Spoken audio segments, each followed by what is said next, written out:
आज का कहानी है ऐसी सास किसी को ना मिले। मेरी शादी को 2 साल हो गए, मगर इन सालों में कभी भी मैंने सुख की सांस नहीं ली। इसकी जिम्मेदारी मेरे सास है। जब से शादी हुई तब से मेरी ज़िंदगी बर्बाद की हुई है।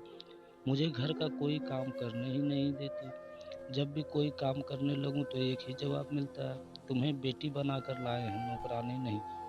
कमरे में जाकर आराम से करो। मैं तंग आ गई हूँ।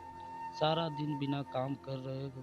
अब कल की बात है, लोग गर्मी के दिन तो मैंने सोचा कि पेड़ के नीचे बैठूं, थोड़ा आराम करूं, लेकिन मेरी सासू माँ तो कमरे में ही एसी लगा दिया कि बाहर बैठोगी तो रंग काला न पड़ जाए।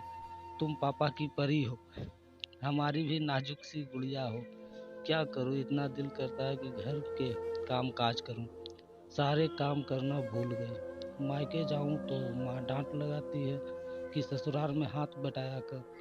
अब कल ही मैंने सासू माँ से कहा मुझे किचन में काम करने दो, मुझे पार्लर भेज दिया। कहने लगी अपनी लुक संवार लो, घर का काम काज के लिए तुम्हारी ननदें हैं न। अब तीनों टाइम खाना कमरे में ही मिल जाता है और चाय भी।